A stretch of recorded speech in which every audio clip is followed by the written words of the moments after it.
उस सत्ता पे हमें विश्वास है जो हमारे पीछे खड़ी है, उस सत्ता पे विश्वास है जो इस हृदय में धड़क रही है। तो मित्रों, इसीलिए है, और हमें तो अपने ऊपर पूर्ण विश्वास है, उस सत्ता पे विश्वास है, उसी हृदय में धड़कने वाले परमात्मा के ऊपर पूरा विश्वास है कि यह धरा एक बार पुनः स्वर्ग बनने जा रही है। बस हमको तो इस महापरिवर्तन का आनंद लेना है और जहाँ तक हो सके अपने पुरुषार्थ का नियोजन कर देना है, ताकि यह शरीर, यह मिट्टी भी अपने जीवन को धन्य माने कि हमने अपने जीवन को धन्य माना बना लिया। आप कल्पना कीजिए आज़ादी के आंदोलन का। आज़ादी का आंदोलन मित्रों लगभग यदि हम पूरी कल्पना करते हैं तो 1000 साल की गुलामी थी इस भारत में।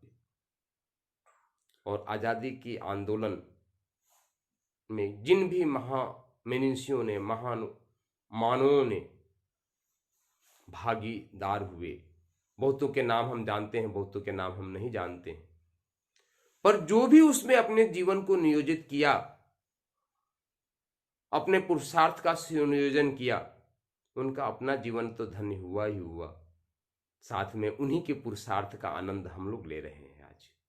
यदि वह पुरुषार्थ नहीं करते तो क्या आज हमारा जीवन इतना सुंदर, इतना सुखमय होता?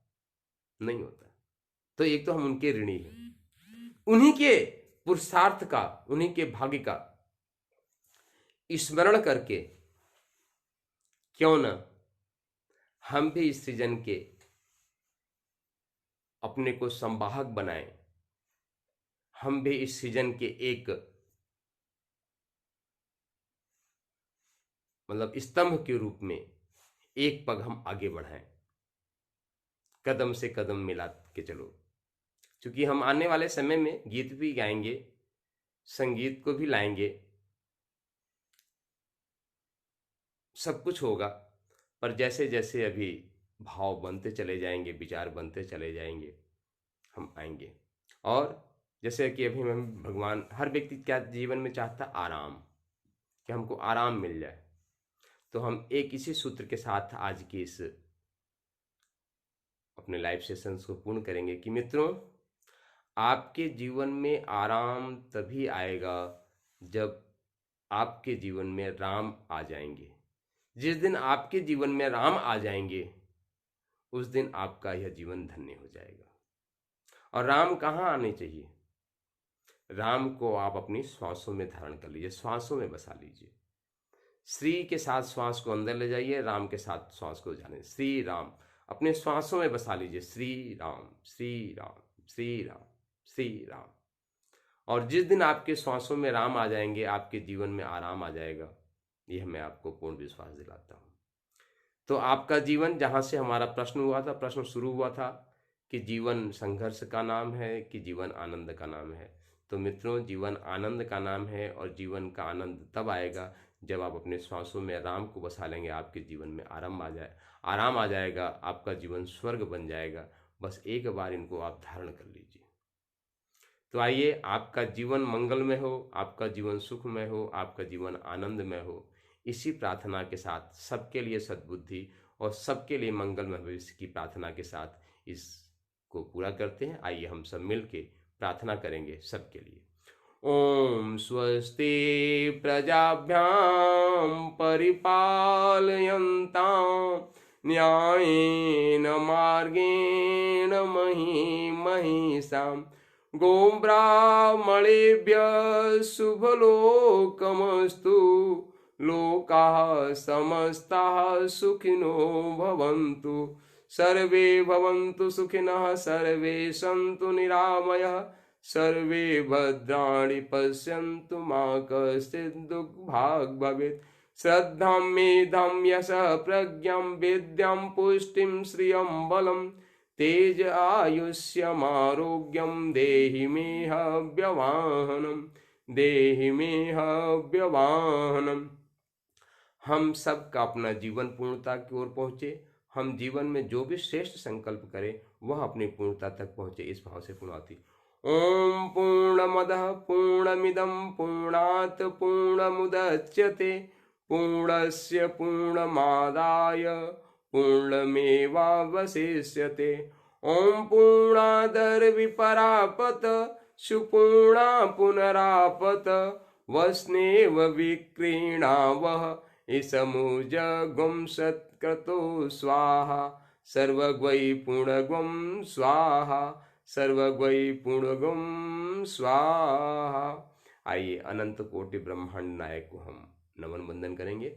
ओम नमोस्तु अनंताय सहस्रमूर्तये सहस्रपादाक्ष शिरोरुभावे सहस्रनाम्ने पुरुषाय शाश्वते सहस्रकोटियुगधारिणे नमो नमः सहस्रकोटियुगधारिणे नमो नमः। हम सबके जीवन में शांति स्थापित हो, सारे संसार में शांति स्थापित हो, कण कण में शांति स्थापित हो, इस भाव से शांति पाठ। ओम द्यौः शांति अंतरिक्षगुं शांति पृथ्वी शांतिरापः शांतिरोषधयः शांति वनस्पतयः शांतिर्विश्वदेवाः शांति ब्रह्म शांति सर्वगुं शांति शांतिरेव शांति सामा शांतिरेधि। ओम शांति शांति शांति सर्वारिष्ट सुशांतिर्भूत।